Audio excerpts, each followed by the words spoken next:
Good evening. നമുക്ക് നമ്മുടെ ഈ ഒരു സ്റ്റഡി സീരീസിൻ്റെ 7ാമത്തെ അധ്യായം ഈ വീഡിയോയിലൂടെ ഒന്ന് ഡിസ്കസ് ചെയ്യാനായിട്ട് ശ്രമിക്കാം. 7ാമത്തെ അധ്യായം പ്രസിദ്ധിയുടെ വർഷം എന്നുള്ളതാണ്. നമ്മൾ കഴിഞ്ഞ വീഡിയോയിൽ പറഞ്ഞ പോലെ കർത്താവിൻ്റെ പരസ്യ ശുശ്രൂഷ 3 വർഷം അല്ലെങ്കിൽ 3 ഘട്ടമായിട്ട് നമ്മൾ തിരിക്കുകയാണെങ്കിൽ ആദ്യത്തെ ഒരു വർഷത്തെ നമ്മൾ ഡിസ്കസ് ചെയ്യുകയുണ്ടായി. ഒരു രംഗപ്രവേശനം ചെയ്ത് കർത്താവിൻ്റെ പോപ്പുലാരിറ്റി വർദ്ധിച്ചു വരുന്ന ഒരു ശുശ്രൂഷയൊക്കെ നമ്മൾ വായിക്കുകയുണ്ടായി. യഹൂദിയയിലാണ് പ്രധാനമായിട്ടും അത് സംഭവിക്കുന്നത് എന്ന് നമ്മൾ കണ്ടു. അതിനുശേഷം തനിക്ക് വേണ്ടത്ര സ്വീകരണം അവിടെ ലഭിക്കാത്തപ്പോൾ കർത്താവ് ഗലീലയിലേക്ക് മടങ്ങി വരികയും തുടർന്നുള്ള 1.5 വർഷക്കാലം കർത്താവ് ഗലീലയിൽ ശുശ്രൂഷ ചെയ്യുകയും ചെയ്യുന്നതായിട്ടാണ് നമ്മൾ കാണുവാനായിട്ട് ഇടയായത്. ഇതൊക്കെ നമ്മൾ പറയുമ്പോഴും പലസ്തീൻ്റെ ഒരു പ്രദേശത്തിൻ്റെ ഒരു ജോഗ്രഫി നമ്മളൊന്ന് മനസ്സിലാക്കി വെക്കുന്നത് നല്ലതാണ്. പലസ്തീൻ എന്ന് പറയുന്ന ഒരു ചെറിയൊരു ദേശമാണ്, ഒരു രാജ്യമാണ്. അതിൻ്റെ സദേൺ പാർട്ട് അല്ലെങ്കിൽ തെക്ക് ഭാഗമാണ് യഹൂദിയ എന്ന് പറയുന്നത്. അതിൻ്റെ നോർത്തേൺ പാർട്ടാണ്, വടക്കേ ഭാഗമാണ് ഗാലിലി എന്ന് പറയുന്നത്. അപ്പോൾ ഈ ഗലീലയ്ക്കും നോർത്തിലുള്ള മുകളിലുള്ള ഗലീലയ്ക്കും തെക്ക് ഭാഗത്തുള്ള സൗത്ത് ഭാഗത്തുള്ള യഹൂദിയയ്ക്കും ഇടയിലാണ് ശമരിയ എന്ന് പറയുന്ന സ്ഥലം. അപ്പം ഗലീലയിൽ നിന്നും യഹൂദിയയിലേക്കോ അല്ലെങ്കിൽ തിരിച്ചോ യാത്ര ചെയ്യണമെങ്കിൽ സ്വാഭാവികമായിട്ടും ഏറ്റവും അടുത്തുള്ളത് ശമരിയ വഴി നടന്ന് യാത്ര ചെയ്യുക എന്നുള്ളതാണ്. എന്നാൽ ശമരിയക്കാരുമായിട്ട് യഹൂദന്മാർ സമ്പർക്കം സൂക്ഷിക്കാത്തത് കൊണ്ടാണ് യഹൂദന്മാർ പലപ്പോഴും ശമരിയ വഴി യാത്ര ചെയ്യാതെ ദൂരദേശത്തൂടെ ചുറ്റിത്തിരിഞ്ഞ് യാത്ര ചെയ്യുന്നതായിട്ടൊക്കെ നമ്മൾ കാണുന്നു. അപ്പോൾ വടക്ക് ഭാഗത്ത് ഗലീല, നടുക്ക് ശമരിയയുടെ പ്രദേശം, തെക്ക് ഭാഗത്ത് സൗത്തില് യഹൂദിയയുടെ പ്രദേശം. അതുപോലെ ഇതിൻ്റെ ഈ ഗലീലയുടെ ഏതാണ്ട് കിഴക്ക് ഭാഗത്തായിട്ടാണ്, കിഴക്കൻ ഈസ്റ്റേൺ അതിർത്തിയോട് ചേർന്നാണ് യോർദാൻ നദി ഒഴുകുന്നത്. അപ്പോൾ അതിനോട് ചേർന്ന് മധ്യഭാഗത്തായിട്ട് ഗലീലയുടെ ആ പ്രദേശങ്ങളിലാണ് നമ്മൾ ഗലീല കടൽ എന്ന വേദപുസ്തകത്തിൽ വായിക്കുന്ന ഒരു വലിയ തടാകം നിലകൊള്ളുന്നതൊക്കെ. ഗലീല കടൽ എന്ന് പറയുന്നുണ്ട്, തിബരിയാസ് കടൽ എന്ന് പറയുന്നുണ്ട്, ഗെന്നസരത്ത് കടൽ എന്നുമൊക്കെ അതിന് പേരുകളുള്ളത് നമ്മൾ കാണുവാനായിട്ട് ഇടയാവുന്നുണ്ട്. അപ്പോൾ ഈ പ്രദേശത്തൊക്കെ പ്രത്യേകിച്ചും ഗലീലയുടെ പ്രദേശത്തുള്ള പ്രധാനപ്പെട്ട കൃഷി എന്ന് പറയുന്നത് ഒലിവ്, അത്തി മുതലായ വൃക്ഷങ്ങളൊക്കെ കൃഷി ചെയ്യുന്നുണ്ട്. അതീവ ഫലപുഷ്ടിയുള്ളതായ മണ്ണുള്ള സ്ഥലമായതുകൊണ്ട് തന്നെ കൃഷിയൊക്കെ വളരെ എസ്റ്റാബ്ലിഷ്ഡ് ആണ്, ഡെവലപ്ഡ് ആണ്.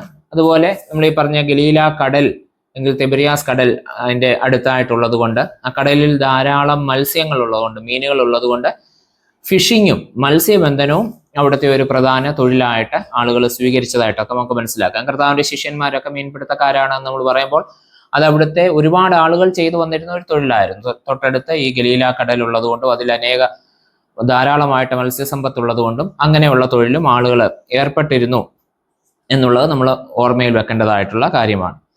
പലസ്തീൻ്റെ നമ്മൾ മുഴുവനായിട്ട് പറയുമ്പോൾ ആ പലസ്തീനിലെ വളരെ അധികം ജനസംഖ്യയുള്ള, ഏറ്റവും അധികം ജനവാസമുള്ള സ്ഥലങ്ങളിൽ ഒന്നായിരുന്നു ഗലീല എന്ന് നമ്മൾ മനസ്സിലാക്കുവാനായിട്ട് ഇടയാവണം. നമ്മൾ വേഗത്തിൽ അതിൻ്റെ ഒരു ഇൻട്രൊഡക്ഷൻ ആയിട്ടൊന്ന് നമ്മുടെ ഇത് കർത്താവിൻ്റെ പ്രവർത്തനം പഠിക്കുന്ന സമയത്ത് ഈ ഒരു ഭൂമിശാസ്ത്രം മനസ്സിലാക്കുന്നത് നമുക്ക് എളുപ്പമാണ്. ഇതിനെ ചെറിയ ചെറിയ ദേശങ്ങളായിട്ട് ഗലീല, ശമരിയ, യഹൂദിയ, യോർദാൻ അക്കരെയുള്ള പ്രദേശം, ഇങ്ങനെ 4 ഭാഗങ്ങളായിട്ടാണ് ആ മൊത്തം പലസ്തീൻ നാടിനെ നമുക്ക് മനസ്സിലാക്കുവാനായിട്ട് സാധിക്കും. നമ്മൾ ആദ്യം പറഞ്ഞ പോലെ നോർത്തിൽ ഗലീല, നടുക്ക് ശമരിയ, സൗത്തില് യഹൂദിയ, ഗലീലയുടെ ഈസ്റ്റേൺ സൈഡിൽ യോർദാൻ നദി, അതിനപ്പുറമുള്ള യോർദാൻ അക്കരെയുള്ള പ്രദേശം, ഇങ്ങനെ 4 ഭാഗങ്ങളായിട്ട് ആ ഭൂമിശാസ്ത്രം നമ്മൾ മനസ്സിലാക്കുവാനായിട്ട് സാധിക്കും. അപ്പൊ ഇങ്ങനെയുള്ള ചെറിയ ദേശങ്ങളായിട്ട് നിന്നിരുന്നത് കൊണ്ട് തന്നെ കർത്താവിന് തൻ്റെ ശുശ്രൂഷയിൽ ഒരു ദേശത്ത് നിന്ന് അടുത്തടുത്തോട്ട് വേഗത്തിൽ യാത്ര ചെയ്ത് ആ പ്രദേശങ്ങളിലൊക്കെ ശുശ്രൂഷ ചെയ്യാനായിട്ട് സാധിക്കുമായിരുന്നു എന്നുള്ളതാണ് നമ്മൾ അതിൽ നിന്നും മനസ്സിലാക്കേണ്ടതായിട്ടുള്ള കാര്യം. നമ്മൾ ആദ്യം പറഞ്ഞു, കർത്താവിൻ്റെ ആദ്യത്തെ വർഷം കർത്താവ് യഹൂദിയയിലാണ് ശുശ്രൂഷ ചെയ്യുവാനായിട്ട് ശ്രമിച്ചത്. പെസഹ പെരുന്നാളിന് കർത്താവ് യെരുശലേമിലേക്ക് പോകുന്നു. അവിടെ ദേവാലയം ശുദ്ധീകരിച്ചതായിട്ടൊക്കെ നമ്മൾ യോഹന്നാന്റെ സുവിശേഷത്തിൽ വായിക്കുന്നു. അവിടെ അടയാളങ്ങളൊക്കെ പ്രവർത്തിക്കുന്നു. അപ്പോൾ കർത്താവ് ചെയ്ത, യഹൂദിയയിൽ കർത്താവ് ചെയ്ത അല്ലെങ്കിൽ യെരുശലേമിൽ കർത്താവ് ചെയ്ത അടയാളങ്ങളും അവൻ്റെ പഠിപ്പിക്കലുകളും ഒക്കെ ഈ പെസഹ പെരുന്നാളിൽ അനേക ആളുകൾ യെരുശലേമിലേക്ക് വരും, യഹൂദന്മാരൊക്കെ അവിടേക്ക് വരും. ഇങ്ങനെ ഗലീലയിൽ നിന്ന് പോയ ആളുകൾ എന്ത് ചെയ്തിട്ടുണ്ടാവാം, അവിടെ അവർ കണ്ടിട്ടുള്ളതും മനസ്സിലാക്കിയിട്ടുള്ളതുമായിട്ടുള്ള കർത്താവിനെ പറ്റിയുള്ള വാർത്തകളൊക്കെ തിരിച്ച് ഗലീലയിൽ വന്ന് പറഞ്ഞിട്ടുണ്ട്. അപ്പൊ കർത്താവ് ഗലീലയിൽ തിരിച്ചെത്തുന്നതിന് മുൻപ് തന്നെ, അല്ലെങ്കിൽ ഗലീലയിലേക്ക് മടങ്ങി വരുന്നതിന് മുൻപ് തന്നെ ഗലീലയിൽ കർത്താവിനെ പറ്റിയുള്ള വാർത്തകൾ പരന്ന് ആളുകൾ കർത്താവിനെ കാണുവാനും കർത്താവിനെ കേൾക്കുവാനും ഒക്കെ ആയിട്ട് വളരെ താല്പര്യത്തോടെ ഇരിക്കുന്നു. അതുകൊണ്ട് കർത്താവ് ഗലീലയിലേക്ക് മടങ്ങി വരുമ്പോൾ കർത്താവിന് ഗലീലയിൽ നല്ല സ്വീകരണമാണ്, ഒരു നല്ല റെസ്പോൺസാണ് ആളുകളുടെ അടുത്ത് നിന്ന് ലഭിക്കുന്നത് എന്ന് നമുക്ക് മനസ്സിലാക്കുവാനായിട്ട് സാധിക്കും. അപ്പോൾ കർത്താവ് ഈ യാത്ര ചെയ്ത് വരുന്നത് തന്നെ കർത്താവ് യഹൂദ്യയിൽ അല്ലെങ്കിൽ യെരുശലേമിൽ നിന്ന് അവിടെ തൻ്റെ 2ാമത്തെ വർഷത്തെ ശുശ്രൂഷ ഗലീലയിലേക്ക് വ്യാപിപ്പിക്കുവാനായിട്ട് ശ്രമിക്കുമ്പോൾ ശമരിയ വഴിയാണ് കർത്താവ്, നടുക്കുള്ള ശമരിയ വഴിയാണ് കർത്താവ് യാത്ര ചെയ്തു വരുന്നത്. പൊതുവെ യഹൂദന്മാർ അങ്ങനെ യാത്ര ചെയ്യാറില്ല. എന്നാൽ കർത്താവ് ശമരിയ വഴിയാണ് യാത്ര ചെയ്ത് ഗലീലയിലേക്ക് വരുവാനായിട്ട്, യഹൂദയിൽ നിന്ന് ഗലീലയിലേക്ക് വരുവാനായിട്ട് ശ്രമിക്കുന്നത്. അപ്പോൾ ഈ ഒരു യാത്രാമധ്യയാണ് എന്ത് ചെയ്യുന്നത്, ശമരിയാക്കാരിയുമായിട്ടുള്ള സംഭാഷണമൊക്കെ ഉണ്ടാവുന്നത് നമ്മൾ വേദപുസ്തകത്തിൽ വായിക്കുന്നുണ്ട്. അപ്പോൾ ശമരിയാക്കാരിയോട് കർത്താവ് സംസാരിക്കുന്നത് കണ്ട് ശിഷ്യന്മാരൊക്കെ അത്ഭുതപ്പെടുന്നത് അതുകൊണ്ടാണ്. സാധാരണഗതിയിൽ ശമരിയാക്കാരോട് സമ്പർക്കം പുലർത്തുവാനായിട്ട് യഹൂദന്മാർ ശ്രമിക്കാറില്ല, പ്രത്യേകിച്ചും ഒരു സ്ത്രീയോട് സംസാരിക്കുവാനായിട്ട് ശ്രമിക്കാറില്ല. മാത്രമല്ല, പ്രത്യേകിച്ചും ഈ ശമരിയാക്കാരിയുടെ ഒരു ജീവിത പശ്ചാത്തലമൊക്കെ നോക്കി അവളുടെ സ്വഭാവത്തെ പറ്റിയൊക്കെ ആളുകളുടെ ഇടയിൽ പല അഭിപ്രായങ്ങളുള്ളപ്പോൾ ഒരിക്കലും അങ്ങനെ ഒരു സ്ത്രീയുമായിട്ട് സംസാരിക്കുവാൻ തക്കവണ്ണം മറ്റ് യഹൂദ പുരുഷന്മാർ ശ്രമിക്കാറില്ല. എന്നാൽ കർത്താവ് അത് ചെയ്യുന്നത് കാണുമ്പോൾ ശിഷ്യന്മാർ അത്ഭുതപ്പെടുന്നുണ്ട്. അതിലൂടെ കർത്താവ് എല്ലാവരെയും സ്നേഹിക്കുന്നുവെന്നും എല്ലാവരെയും ഉൾക്കൊള്ളുന്നുവെന്നും കർത്താവിലൂടെ ഉള്ള പുതിയ ദൈവരാജ്യത്തിന്റെ ഈ സങ്കല്പം അതൊരു പുതിയ മാനവികതയുടെ ആരംഭമാണെന്നും ഒക്കെയുള്ള സൂചനയാണ് നമുക്ക് അതിലൂടെയൊക്കെ കാണുവാനായിട്ട് സാധിക്കുന്നത്. ശിഷ്യന്മാരും ഇതൊക്കെ കണ്ട് ആ തരത്തിൽ മനസ്സിലാക്കുവാനായിട്ട് ആരംഭിക്കുന്നതായിട്ടും നമുക്ക് അവിടെ വായിക്കുമ്പോൾ മനസ്സിലാക്കുവാനായിട്ട് സാധിക്കും. അങ്ങനെ ശമരിയ വഴി യാത്ര ചെയ്ത് ഗലീലയിലെത്തിയ കർത്താവ് അവിടെ ആദ്യം പോകുന്ന സ്ഥലങ്ങളിൽ ഒന്ന് താൻ വളർന്നു വന്ന, അല്ലെങ്കിൽ ബാല്യം മുതൽ താൻ വളർന്നു വന്ന തൻ്റെ സ്വന്തം ഗ്രാമമായ നസ്രയത്തിലേക്കാണ് പോകുവാനായിട്ട് ശ്രമിക്കുന്നത്. അവിടെ കർത്താവിനെ അവർ നല്ലവണ്ണം സ്വീകരിക്കുന്നു. ഒരു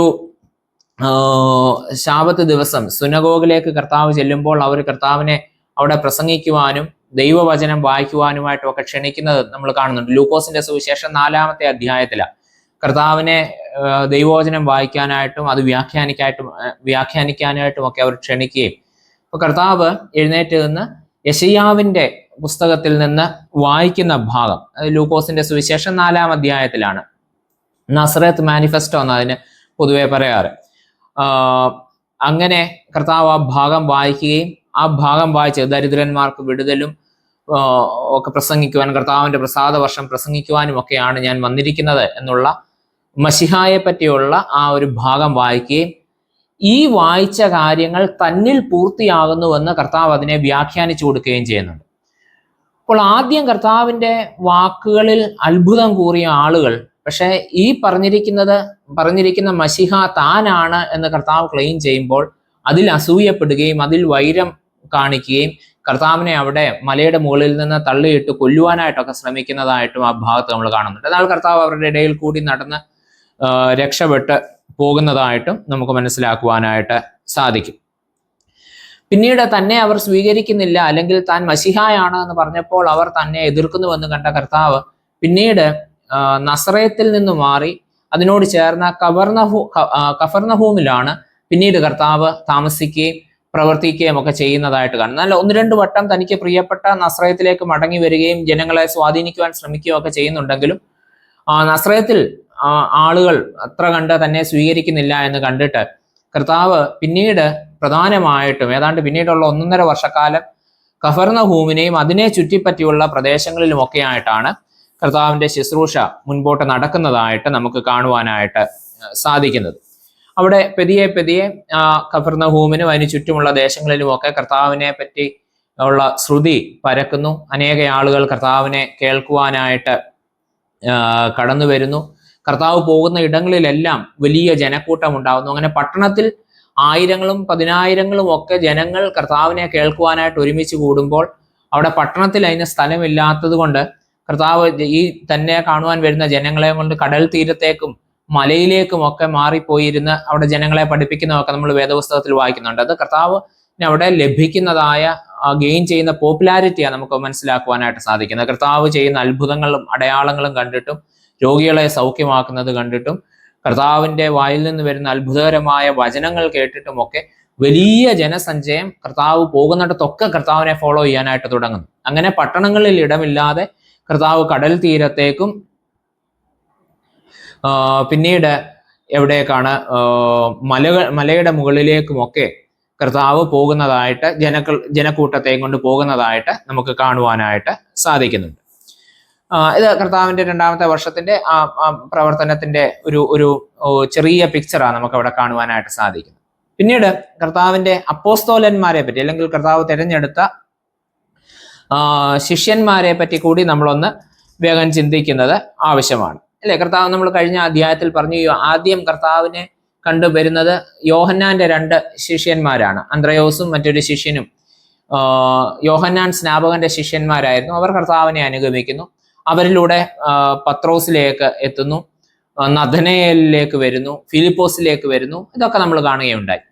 എന്നാൽ ഈ കർത്താവിന്റെ പ്രവർത്തനത്തിന്റെ ആദ്യഘട്ടത്തിൽ ഇവർ കർത്താവിനെ അനുഗമിച്ച് കർത്താവിന്റെ സ്നേഹിതന്മാരായിരുന്നുവെങ്കിലും നമുക്ക് പിന്നീട് കിട്ടുന്ന ഒരു സൂചന, ഇവർ കർത്താവുമായിട്ട് സ്നേഹബന്ധം പുലർത്തുകയും അതേസമയം തന്നെ തങ്ങളുടെ ഭവനങ്ങളിലേക്ക് മടങ്ങിപ്പോയി തങ്ങളുടെ ജോലികളിലൊക്കെ വ്യാപൃതരായിരുന്നു എന്നും നമുക്ക് ചിന്തിക്കുവാനായിട്ട് സാധിക്കും. അതിനുള്ള ഒരു സാധ്യത നമ്മൾ കാണുന്നുണ്ട്.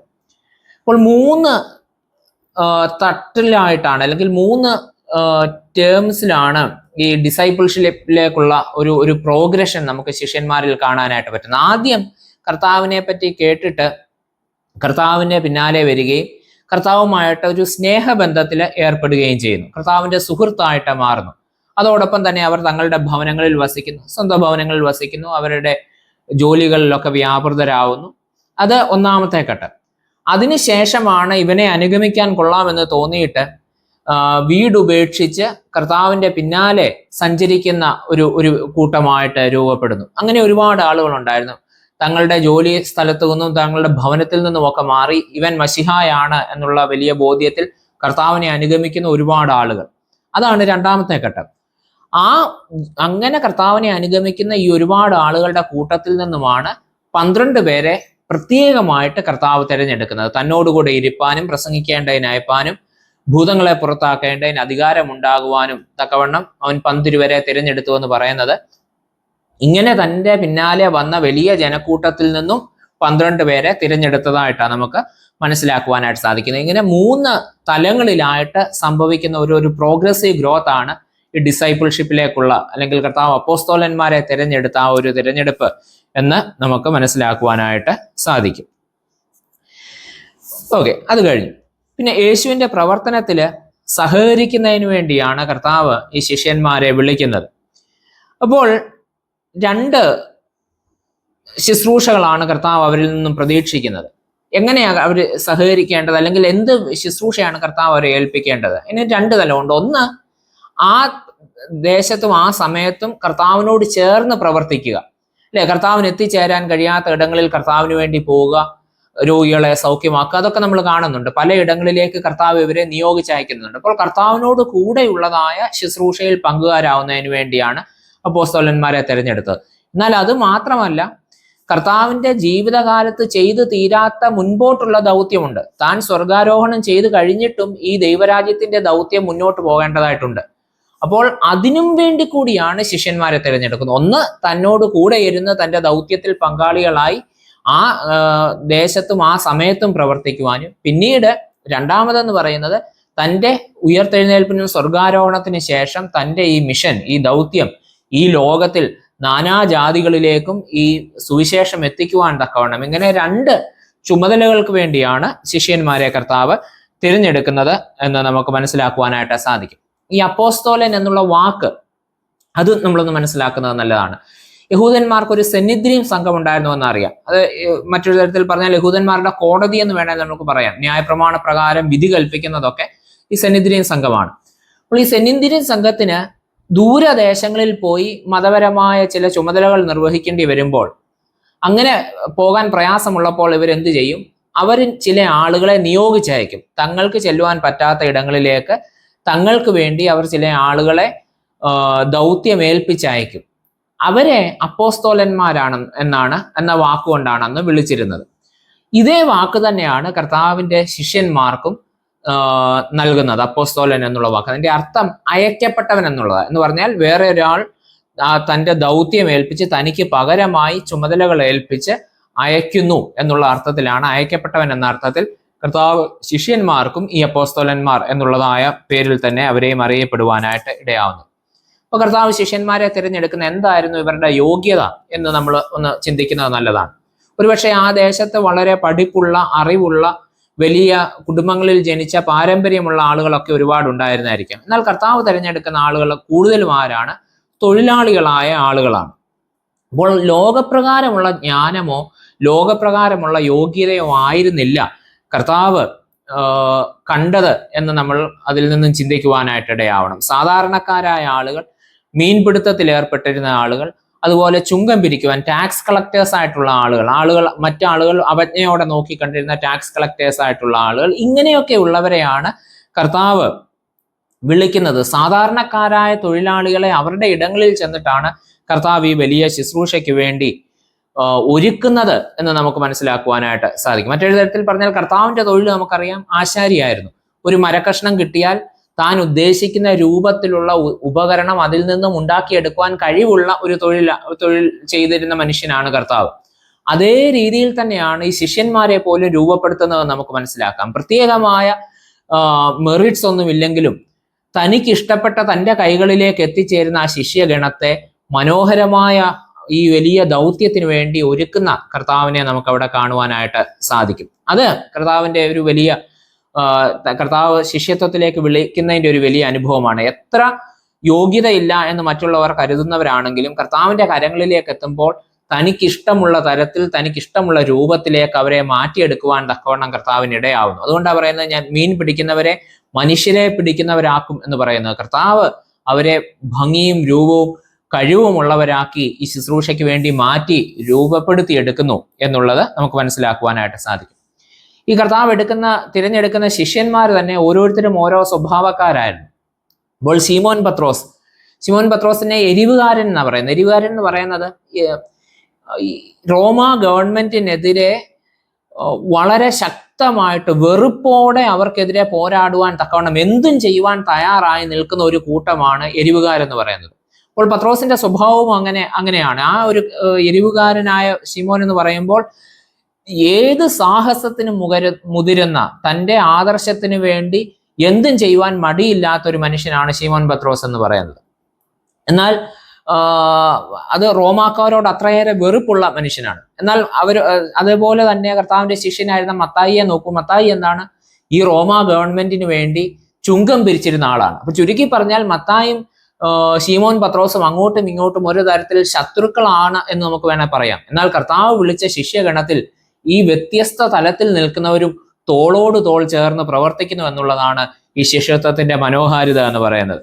ഇപ്പോൾ മറ്റൊരു ഉദാഹരണമാണ് ശിമോൻ പത്രോസിനെയും യോഹന്നാനെയും കൂടി നോക്കിക്കഴിഞ്ഞാൽ. ശിമോൻ പത്രോസ് വളരെ റിയാക്റ്റീവായിട്ടുള്ള, ഇമ്പൾസീവായിട്ടുള്ള, പെട്ടെന്ന് പ്രതികരിക്കുന്ന ഒരു സ്വഭാവക്കാരനാണെങ്കിൽ യോഹന്നാൻ എന്ന് പറയുന്നത് വളരെ ശാന്തമായി ഇടപെടുന്ന, സ്നേഹത്തെ കുറിച്ചൊക്കെ സംസാരിക്കുന്ന ഒരു സ്വഭാവക്കാരനായിട്ടാണ് യോഹന്നാനെ നമുക്ക് മനസ്സിലാക്കുവാനായിട്ട് സാധിക്കുന്നത്. അപ്പോൾ ശിഷ്യന്മാരുടെ തന്നെ കർത്താവ് തിരഞ്ഞെടുത്ത ഈ 12 ശിഷ്യന്മാരിൽ തന്നെ അങ്ങോട്ടും ഇങ്ങോട്ടും ഒരുപാട് വ്യത്യസ്തതകൾ ഉണ്ടായിരുന്നു. അവരുടെ കാഴ്ചപ്പാടുകളിൽ വ്യത്യസ്തത ഉണ്ടായിരുന്നു.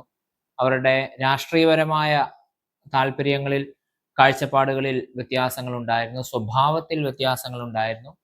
ഇങ്ങനെ ഇത്രയേറെ വ്യത്യസ്തതകൾ അങ്ങോട്ടും ഇങ്ങോട്ടും ഉള്ളപ്പോഴും ഇവർ കർത്താവിനോട് ചേർന്ന് ഒരുമിച്ച് പ്രവർത്തിക്കുവാൻ തക്കവണ്ണം, ദൈവരാജ്യത്തിന് വേണ്ടി ഒരുമിച്ച് പ്രവർത്തിപ്പാൻ തക്കവണ്ണം അവർക്കിടയാവുന്നു എന്നുള്ളതാണ് അതിൻ്റെ ഏറ്റവും മനോഹാരിത എന്ന് പറയുന്നത്. അപ്പോൾ കർത്താവിനോട് ചേർന്ന് ഒരേ മനസ്സോടെ തോളോട് തോൾ ചേർന്ന് വ്യത്യസ്തതകളെ മറന്നുകൊണ്ട് ഒരുമിച്ച് പ്രവർത്തിക്കുന്ന ഒരു ശിഷ്യഗണത്തെയാണ് നമുക്ക് കർത്താവിൽ കാണുവാനായിട്ട് സാധിക്കുന്നത്. അതേപോലെ കർത്താവ് ശിഷ്യന്മാരെ തിരഞ്ഞെടുത്തതിനെ പറ്റി നമ്മൾ പറഞ്ഞു. മർക്കോസിന്റെ സുവിശേഷത്തിൽ പറയുന്നത്, തന്നോടുകൂടെ ഇരിപ്പാനും പ്രസംഗിക്കേണ്ടതിനെ അയപ്പാനും ഭൂതങ്ങളെ പുറത്താക്കേണ്ടതിന് അധികാരം ഉണ്ടാകുവാനും ശിഷ്യന്മാരെ തിരഞ്ഞെടുത്തു എന്ന് പറയുന്നുണ്ട്. അപ്പോൾ ഈ തന്നോടുകൂടെ ഇരിപ്പാൻ ശിഷ്യന്മാരെ തിരഞ്ഞെടുക്കുന്നു എന്ന് പറയുന്നതിന് 2 അർത്ഥതലത്തിൽ നമുക്കത് മനസ്സിലാക്കുവാനായിട്ട് സാധിക്കും. ഒന്ന്, കർത്താവിന് ശിഷ്യന്മാരുടെ ഈ സഖിത്വം ആവശ്യമുണ്ട്, കമ്പാനിയൻഷിപ്പ് ആവശ്യമുണ്ട്. ജീവിതത്തിൽ മറ്റെല്ലാ പ്രയാസങ്ങളെക്കാളും ബുദ്ധിമുട്ടുള്ളതായ ഒരു പ്രയാസമാണ് ഏകാന്തത എന്ന് പറയുന്നത്. തനിച്ച് മുൻപോട്ട് പോവുക എന്ന് പറയുന്നത് വളരെ പ്രയാസമുള്ളതായ കാര്യമാണ്. അതുകൊണ്ട് തന്നെ കർത്താവിൻ്റെ ഈ മിനിസ്ട്രിയിൽ, പരസ്യ ശുശ്രൂഷയിൽ വെല്ലുവിളികളും പ്രയാസങ്ങളും എതിർപ്പുകളും ശത്രുക്കളും ഒക്കെ ഉണ്ടായപ്പോഴും അതിൻ്റെ മധ്യത്തിൽ ശിഷ്യന്മാരോടൊത്ത് ചെലവഴിക്കുന്ന സമയവും അവരുടെ കമ്പാനിയൻഷിപ്പും അവരുടെ സ്നേഹവും അവരുടെ സഖിത്വവും ഒക്കെ കർത്താവിന് ഏറെ സന്തോഷകരമായിരുന്നു എന്ന് നമുക്ക് പ്രത്യേകമായിട്ട് അതിൽ നിന്ന് മനസ്സിലാക്കുവാനായിട്ട് സാധിക്കും. അതാണ് അതിൻ്റെ ഒന്നാമത്തെ തലം. യേശു കർത്താവിന് ശിഷ്യന്മാരുടെ സഖിത്വം ആവശ്യമായിരുന്നു. അതുപോലെ തന്നെ പ്രധാനമായ മറ്റൊരു വശമാണ് ഈ ശിഷ്യന്മാർക്ക് അവർ കർത്താവിനോട് ചേർന്നിരിക്കേണ്ടത് ആവശ്യമാണ്. കാരണം ശിഷ്യന്മാർക്കുള്ള പരിശീലനം എവിടെ? അവർ നാളെ തുടരേണ്ടുന്നതായ കർത്താവിൻ്റെ സ്വർഗാരോഹണത്തിന് ശേഷവും ശിഷ്യന്മാർ തുടരേണ്ടുന്നതായ ദൈവരാജ്യത്തിന്റെ പ്രവർത്തനം, അതിനുള്ള പരിശീലനം അവർക്ക് എവിടെ നിന്നാണ് ലഭിക്കുന്നത്? അത് കർത്താവിനോട് ചേർന്ന് ജീവിക്കുകയും കർത്താവിനോട് ചേർന്ന് പ്രവർത്തിക്കുകയും ചെയ്യുന്നതിലൂടെയാണ് ശിഷ്യന്മാർക്ക് ഈ പരിശീലനം ലഭിക്കുന്നത്. അതുകൊണ്ട് ശിഷ്യന്മാർക്കും കർത്താവിനോട് ചേർന്നിരിക്കേണ്ടത് ആവശ്യമാണ്. അപ്പോൾ തന്നോടുകൂടെ ഇരിപ്പാൻ ശിഷ്യന്മാരെ തിരഞ്ഞെടുത്തു എന്ന് പറയുന്നതിൽ ഈ രണ്ട് അർത്ഥവും നമുക്ക് മനസ്സിലാക്കുവാനായിട്ട് സാധിക്കും. ഒന്ന്, കർത്താവിന് തൻ്റെ പരസ്യ ശുശ്രൂഷയിൽ ഈ ശിഷ്യന്മാരുടെ സഖിത്വം ആവശ്യമായിട്ടുണ്ട്. ശിഷ്യന്മാർക്ക് കർത്താവിനോട് ചേർന്ന് വസിച്ചുകൊണ്ട് ഉള്ള പരിശീലനം ലഭിക്കേണ്ടതും തുടർന്നുള്ള ദൈവരാജ്യ ശുശ്രൂഷ തുടർന്ന് മുൻപോട്ട് പോകുന്നതിന് ആ പരിശീലനം ലഭിക്കേണ്ടതും ആവശ്യമാണ്. ഈ രണ്ട് തലത്തിലും നമുക്കതിനെ മനസ്സിലാക്കുവാനായിട്ട് സാധിക്കും. അപ്പോൾ ഇനിയും തുടർന്ന് മുൻപോട്ട് നമ്മൾ പോകുമ്പോൾ അവിടെ നമുക്ക് കാണുവാനായിട്ട് കഴിയുന്നത് കർത്താവിൻ്റെ അതിശയങ്ങളെ പറ്റി അല്ലെങ്കിൽ അത്ഭുതങ്ങളെ പറ്റി നമ്മളൊന്ന് ചർച്ച ചെയ്യേണ്ടത് ആവശ്യമാണ്. കർത്താവ് വിവിധ തരത്തിലുള്ള അത്ഭുതങ്ങൾ ചെയ്യുന്നത് നമ്മൾ കാണുന്നുണ്ട്. പ്രകൃതിയുടെ മേലുള്ള അത്ഭുതങ്ങൾ കാണുന്നുണ്ട്, മരിച്ചവരെ ഉയർപ്പിക്കുന്നത് കാണുന്നുണ്ട്, രോഗശാന്തി നൽകുന്ന, രോഗികളെ സുഖപ്പെടുത്തുന്നത് കാണുന്നുണ്ട്. കർത്താവിൻ്റെ ജനനത്തിൽ തന്നെ പല അത്ഭുതങ്ങൾ സംഭവിക്കുന്നുണ്ട്. ഇങ്ങനെ കർത്താവിൻ്റെ ജീവിതവുമായി ബന്ധപ്പെട്ട ഒരുപാട് അത്ഭുതങ്ങൾ സുവിശേഷകർ എഴുതുവാനായിട്ട് ശ്രമിക്കുന്നുണ്ട്. അപ്പോൾ ആ അത്ഭുതങ്ങളെയും നമ്മളൊന്ന് പഠിക്കുകയും മനസ്സിലാക്കുകയും ചെയ്യേണ്ടത് ആവശ്യമാണ്. കർത്താവ് ചെയ്ത അത്ഭുതങ്ങളിൽ ഒരു പ്രധാനപ്പെട്ട ഭാഗമായിരുന്നു രോഗശാന്തി ശുശ്രൂഷ എന്ന് പറയുന്നത്. രോഗികൾക്ക് സൗഖ്യം കൊടുക്കുന്നതായ ശുശ്രൂഷ എന്ന് പറയുന്നത്. നാനാവ്യാധികളാലും ബാധകളാലും വലഞ്ഞവർ, ഭൂതഗ്രസ്തർ, ചന്ദ്രരോഗികൾ, പക്ഷവാതക്കാർ, ഇങ്ങനെ സകലവിധ ദീനക്കാരെയും അവന്റെ അടുക്കൽ കൊണ്ടുവന്നു അവൻ അവരെ സൗഖ്യമാക്കിയെന്നാണ് വേദപുസ്തകത്തിൽ നമ്മൾ വായിക്കുവാനായിട്ട് ഇടയായത്. വിശുദ്ധ മത്തായി എഴുതിയ സുവിശേഷത്തിലും ഒക്കെ നമ്മൾ മറ്റ് സുവിശേഷങ്ങളിലുമെല്ലാം തന്നെ നമ്മളത് വായിക്കുവാനായിട്ട് ഇടയാവുന്നത്. അപ്പോൾ കർത്താവിൻ്റെ ശുശ്രൂഷയുടെ ഒരു പ്രധാനപ്പെട്ട ഘടകം തന്നെയായിരുന്നു രോഗശാന്തി ശുശ്രൂഷ എന്ന് പറയുന്നത്. അപ്പോൾ ഈ രോഗശാന്തി ശുശ്രൂഷകളും കർത്താവ് ചെയ്ത അടയാളങ്ങളും ഒക്കെ സുവിശേഷകന്മാർ രേഖപ്പെടുത്തുമ്പോൾ അത് എന്തിനു വേണ്ടിയാണ് രേഖപ്പെടുത്തുന്നത്, അല്ലെങ്കിൽ എന്തുകൊണ്ടാണ് അവർ അതിന് അത്ര പ്രാധാന്യം നൽകി അതൊക്കെ എഴുതിയത് എന്നത് നമ്മൾ ചിന്തിക്കേണ്ടതായ കാര്യമാണ്. ഒന്ന്, കർത്താവ് രോഗികളെ സുഖപ്പെടുത്തുന്ന ഈ അത്ഭുതങ്ങളൊക്കെ എഴുതുമ്പോൾ അതിലൂടെ കർത്താവിൻ്റെ ആളത്വത്വം, കർത്താവ് ആരാണ്, കർത്താവിൻ്റെ ഐഡന്റിറ്റി എന്താണ് എന്നുള്ളത് വെളിപ്പെട്ടു വരുവാനായിട്ട് ഇടയാവുന്നുണ്ട്. അവൻ ദൈവം തന്നെയാണ്, ദൈവം ഈ ഭൂമിയിലേക്ക് വന്നതാണ്, മശിഹായാണ് എന്നുള്ള കർത്താവിൻ്റെ ഐഡന്റിറ്റി, കർത്താവിൻ്റെ ആളത്വം, അതിനെപ്പറ്റിയുള്ള സൂചനയാണ് കർത്താവ് നൽകുന്ന ഈ സൗഖ്യത്തിന്റെ ശുശ്രൂഷകളൊക്കെ തന്നെ, അത്ഭുതങ്ങളിലൊക്കെ തന്നെ നമുക്ക് കാണുവാനായിട്ട് സാധിക്കുന്നത്. അത് കാണിക്കുവാൻ വേണ്ടിയാണ് ശിഷ്യന്മാർ എഴുതുന്നത്. അതിൻ്റെ ഒരു കാര്യം. അതുപോലെ തന്നെ കർത്താവിൻ്റെ ആളത്വം എന്താണ് എന്ന് പറയുന്നത് പോലെ തന്നെ കർത്താവിന് പ്രകൃതിയുടെ മേലുള്ളതായ അധികാരം, ദൈവത്തിന് ഈ ലോകത്തിന്റെ മേലുള്ളതായ അധികാരം, ദൈവത്തിന് ഈ ലോകത്തെപ്പറ്റി ദൈവം കാണുന്നതായ ദൈവത്തിന്റെ സ്വപ്നം, ഇതൊക്കെ നമുക്കതിലൂടെ കാണുവാനായിട്ട് സാധിക്കും. അപ്പോൾ ലോകം സൗഖ്യത്തിന്റെ അനുഭവത്തിൽ, നല്ല അനുഭവത്തിൽ ആയിരിക്കണം എന്നുള്ളത് ദൈവത്തിന്റെ വലിയ ആഗ്രഹമാണ്. കാരണം ദൈവം ലോകത്തെ സ്നേഹിക്കുന്നു, ദൈവത്തിന്റെ സൃഷ്ടിയാണ് ലോകം. അപ്പോൾ ആ ഒരു പൂർണ്ണതയിലേക്ക് രോഗികളെ സുഖപ്പെടുത്തുന്നത് വഴി ഈ പൂർണ്ണതയുടെ അനുഭവത്തിലേക്ക്, വെൽനെസിന്റെ അനുഭവത്തിലേക്ക്, സൗഖ്യത്തിന്റെ അനുഭവത്തിലേക്ക് ദൈവം ഈ മുഴുവൻ സൃഷ്ടിയെയും ക്ഷണിക്കുകയാണ് എന്നുള്ള ആ ഒരു ഉൾക്കാഴ്ച കൂടി നമുക്ക് അവിടെ കാണുവാനായിട്ട് സാധിക്കുന്നുണ്ട്. അപ്പോൾ മരണവും രോഗവും ഇതൊക്കെ ദൈവത്തിന്റെ പദ്ധതിയുടെ ഭാഗങ്ങളായിരുന്നില്ല സത്യത്തിൽ. എന്നാൽ ഈ മരണത്തിൽ നിന്നും രോഗത്തിൽ നിന്നുമൊക്കെ പ്രകൃതി മുഴുവൻ സൃഷ്ടിയും സൗഖ്യം പ്രാപിക്കണമെന്നും ജീവന്റെ പൂർണ്ണതയിലേക്ക് വരണമെന്നും ദൈവം ആഗ്രഹിക്കുന്നുണ്ട്. ഇതൊക്കെയാണ് കർത്താവിന്റെ രോഗശാന്തി ശുശ്രൂഷകളും മറ്റ് അത്ഭുതങ്ങളും ഒക്കെ രേഖപ്പെടുത്തുന്നതിലൂടെ നമുക്ക് മനസ്സിലാക്കുവാനായിട്ട് സാധിക്കുന്നത്. അത് കൺവേ ചെയ്യാൻ വേണ്ടിയാണ് ഈ അത്ഭുത പ്രവർത്തികളെയൊക്കെ ഇത്ര പ്രാധാന്യത്തോടെ സുവിശേഷകര് അത് എഴുതി വെക്കുവാനായിട്ട് ശ്രമിക്കുന്നത്. മറ്റൊരു ചോദ്യം നമ്മൾ ചോദിക്കേണ്ടത്, ശരിക്കും ഈ അത്ഭുതങ്ങളൊക്കെ ഇത് നടന്നതാണോ അതോ വെറും കെട്ടുകഥകളാണോ, ശിഷ്യന്മാർ പിന്നീട് പറഞ്ഞുണ്ടാക്കിയ കെട്ടുകഥകളാണോ എന്നുള്ള ഒരു ചോദ്യം അത് പല ആളുകളും ഉന്നയിക്കുന്നുണ്ട്. പ്രത്യേകിച്ചും കർത്താവ് ചെയ്ത അത്ഭുതങ്ങളൊന്നുമല്ല ഇതൊക്കെ, പിന്നീട് കർത്താവിന്റെ പേരിൽ ഉണ്ടായി വന്നതായ കെട്ടുകഥകളാണ് എന്ന് പല ആളുകളും പറയുവാനായിട്ട് ഇടയാവും. എന്നാൽ നമുക്കറിയാം, കർത്താവിന്റെ ജീവിതത്തിന്റെ ഏതാനും വർഷങ്ങൾ കഴിഞ്ഞപ്പോൾ തന്നെ, ഒരു 65 ആയപ്പോൾ തന്നെ, AD 65 ആയപ്പോൾ തന്നെ സുവിശേഷം എഴുതപ്പെടുവാനായിട്ട് തുടങ്ങി. മർക്കോസിന്റെ സുവിശേഷം ആ കാലഘട്ടത്തിൽ എഴുതി. അപ്പോൾ കർത്താവ് ജീവിച്ചിരുന്ന കാലഘട്ടത്തിനോട്ട് തൊട്ടടുത്ത് തന്നെ കെട്ടുകഥകൾ എഴുതി കഴിഞ്ഞാൽ അത് സ്വാഭാവികമായിട്ടും ആ സമൂഹത്തിലുള്ളവർക്ക് അത് കെട്ടുകഥകളാണെന്ന് മനസ്സിലാക്കുവാനായിട്ട് സാധിക്കും. പ്രത്യേകിച്ചും കർത്താവിനെ കൊന്ന അവന്റെ ശത്രുക്കൾ, കർത്താവിന്റെ സഭയ്ക്കെതിരെ പ്രവർത്തിക്കുന്നതായ ശത്രുക്കൾ, ഇവർ നോക്കിയിരിക്കുമ്പോൾ ഇങ്ങനെ ഇല്ലാത്ത കഥകൾ എഴുതി വെച്ചു കഴിഞ്ഞാൽ അത് സഭയ്ക്ക് തീർച്ചയായിട്ടും ദോഷമാണ്, ഈ വിശ്വാസത്തിന് ദോഷമാണ് സംഭവിക്കുക. അതുകൊണ്ട് ഒരിക്കലും ശിഷ്യന്മാർ അതിന് മുതിരുകയില്ല എന്നുള്ളത് ന്യായമായും യുക്തമായും നമുക്ക് ചിന്തിക്കുവാനായിട്ട് കഴിയുന്നതായ കാര്യമാണ്. അതുകൊണ്ട് ഇതൊന്നും കെട്ടുകഥകളായിരുന്നില്ല, ശരിക്കും നടന്നിട്ടുള്ളതും ആ കാലഘട്ടത്തിൽ ജീവിച്ചിരുന്ന മനുഷ്യർ നേരിട്ട് കണ്ടിട്ടുള്ളതും അനുഭവിച്ചിട്ടുള്ളതും കേട്ടിട്ടുള്ളതുമായ സത്യങ്ങൾ തന്നെയാണ് കർത്താവ് ചെയ്ത അത്ഭുതങ്ങളൊക്കെയും എന്ന് ഏറ്റവും അടിസ്ഥാനപരമായിട്ട് നമുക്ക് വിശ്വസിക്കുവാനായിട്ട് കഴിയും എന്നുള്ളത് സത്യമാണ്. അതുപോലെ തന്നെ കർത്താവ് ചെയ്യുന്ന അത്ഭുതങ്ങൾ ചിലത് വളരെ വിശദമായിട്ട് സുവിശേഷങ്ങളിൽ നമ്മൾ കാണുന്നുണ്ട്, മറ്റു ചിലത് വളരെ ചെറിയ വാക്യങ്ങളിലാണ്. കാരണം ഉദാഹരണത്തിന് പറഞ്ഞാൽ ഗദരദേശത്തെ ഭൂതഗ്രസ്തനെ സൗഖ്യമാക്കുന്നത് മർക്കോസിന്റെ സുവിശേഷം 5-ാം അധ്യായത്തില്, യായിറോസിന്റെ മകളെ ഉയർപ്പിച്ചത് അതും മർക്കോസിന്റെ സുവിശേഷം 5-ാം അധ്യായത്തില്, 5000 പേരെ ഭക്ഷണം നൽകി പോഷിപ്പിച്ചത്, വെള്ളം വീഞ്ഞാക്കിയത്, ബെഥേസ്ദയിലെ 38 വർഷം രോഗിയായിരുന്ന മനുഷ്യനെ, കുളക്കടവിൽ കിടന്നിരുന്ന മനുഷ്യനെ സൗഖ്യമാക്കുന്നത്, പിറവിയിലെ കുരുടനായിരുന്ന മനുഷ്യനെ സൗഖ്യമാക്കുന്നത്, ലാസറിനെ ഉയർപ്പിച്ചത്, ഈ സംഭവങ്ങളൊക്കെ വളരെ വിശദമായിട്ട് സുവിശേഷകർ എഴുതുവാനായിട്ട് ശ്രമിക്കുന്നുണ്ട്. എന്നാൽ മറ്റു ചില അത്ഭുതങ്ങൾ, ഉദാഹരണത്തിന് പത്രോസിന്റെ അമ്മായിയമ്മയെ സൗഖ്യമാക്കിയത്, ഊമനെ സൗഖ്യമാക്കിയത്, ഇങ്ങനെയുള്ള അത്ഭുതങ്ങളൊക്കെ വളരെ ചുരുങ്ങിയ വാക്കുകൾ കൊണ്ടും സുവിശേഷകർ എഴുതുവാനായിട്ട് ശ്രമിക്കുന്നുണ്ട്. അപ്പോൾ ഇതൊക്കെ കർത്താവ് ചെയ്തതായ അത്ഭുതങ്ങളാണ്. ചിലതിനെ വളരെ ഡീറ്റെയിൽഡ് ആയിട്ട് എഴുതിയിരിക്കുന്നു, ചിലത് വളരെ ചുരുങ്ങിയ വാക്കുകൾ കൊണ്ട് എഴുതിയിരിക്കുന്നു എന്നുള്ളത് നമുക്ക് വേദപുസ്തകത്തിൽ കാണുവാനായിട്ട് സാധിക്കും. അപ്പോൾ സുവിശേഷകർ, ഏവൻഗലിസ്തന്മാർ ഈ കാര്യങ്ങളൊക്കെ എഴുതി വെച്ചപ്പോൾ അതൊരിക്കലും കെട്ടുകഥ ഉണ്ടാക്കുകയായിരുന്നില്ല, അവരുടെ ഇമാജിനേഷനിൽ നിന്ന് ഉണ്ടാക്കിയെടുത്ത കഥകൾ എഴുതി വെക്കുകയായിരുന്നില്ല. മറിച്ച് അവർ കണ്ടിട്ടുള്ളതും കേട്ടിട്ടുള്ളതും അറിഞ്ഞിട്ടുള്ളതുമായ സംഭവങ്ങൾ, സത്യമായ സംഭവങ്ങളാണ് അവർ എഴുതുവാനായിട്ട് ശ്രമിച്ചിട്ടുള്ളത്, സമൂഹത്തിന്റെ മുൻപിൽ അത് എഴുതി വെക്കുവാനായിട്ട് ശ്രമിച്ചിട്ടുള്ളത് എന്ന് നമുക്ക് മനസ്സിലാക്കുവാനായിട്ട് സാധിക്കും.